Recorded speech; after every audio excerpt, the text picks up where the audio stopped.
Both Ryzen 7000 series based on Zen 4 microarchitecture and Intel 13th Gen desktop CPUs should launch in Q3 of this year. That is just several months from now. You may have heard from leakers that in terms of performance, these processors are expected to be very close. However, what I think most people are missing is that this statement refers to the multi-threading performance in professional applications, not the gaming performance. When it occurred to me, I started doing my own calculations with the focus on gaming benchmarks, and the results I found are shocking to say the least. In this video, I want to show you why Intel 13th Gen may be in trouble when it comes to gaming, even in the best case scenario versus Ryzen 7000 series. Before that, a quick message from a sponsor. Buy your Windows 10 license for less at cdkoffers.com using the link in the description below.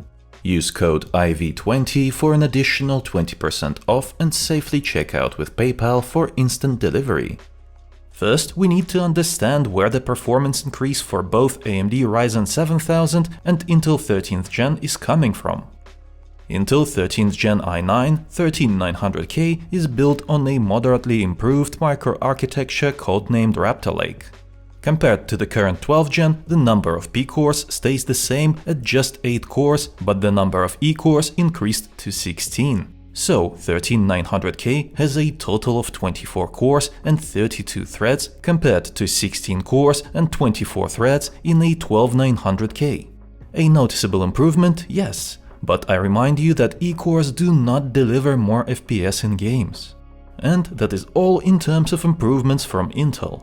Taking that into consideration, I think it is safe to say that we should expect no more than 10 to 17% improvement in gaming.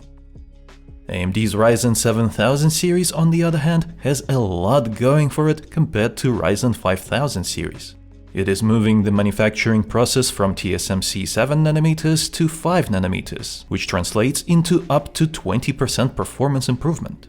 Additionally, most leakers agree that the new Zen 4 microarchitecture provides another massive leap in performance, at least the same as we have seen between Zen 2 and Zen 3. And that is not all. At CES 2022, AMD CEO Dr. Lisa Su teased the Halo Infinite gameplay running smoothly on a Ryzen 7000 series processor with all cores at 5 GHz.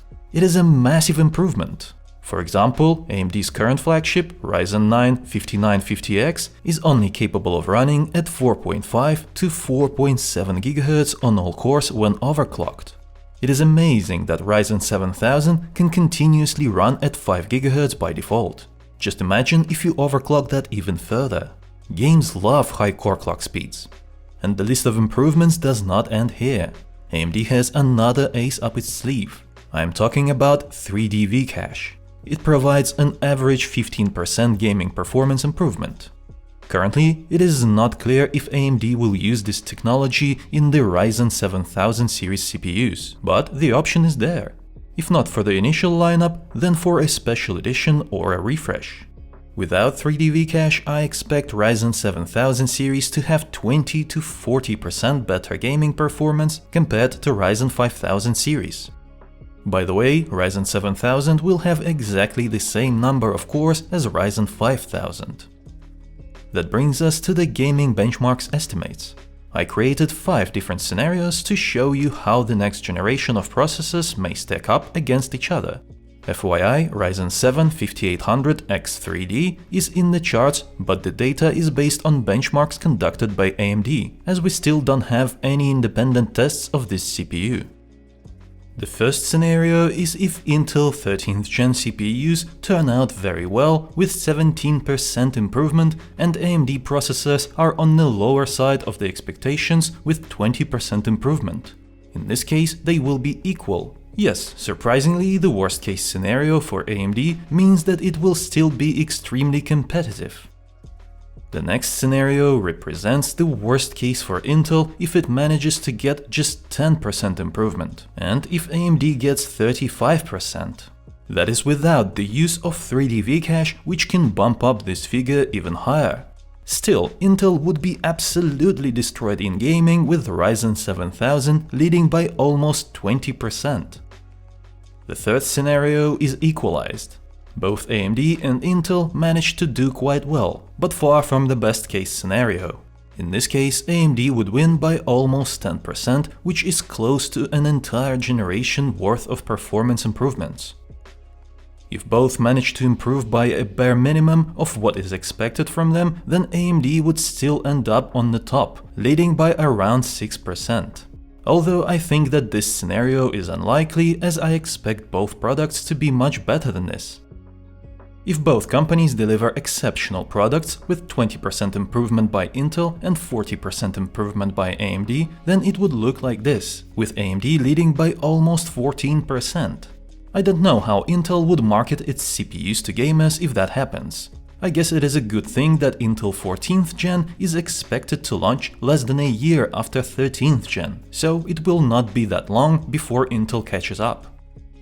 As a bonus, I created the scenario where AMD manages to get just 20% improvement, but also adds 3D V-cache to its processors. Basically, that would allow AMD to achieve the best case scenario against Intel without having massive architectural improvements. And here's what could happen if Intel 13th Gen does very well with 17% improvement and AMD goes crazy with 40% improvement as well as adding 3D V-cache on top of that. Absolute madness. I have no idea how Intel would ever recover from this in the next couple of generations, as there would be a 28% gap in performance between the competitors. Do you think this is just crazy talk, or am I onto something here? Join me in the conversation in the comments below. Also, like the video if you enjoyed it. It was I, Vadim. Until next time.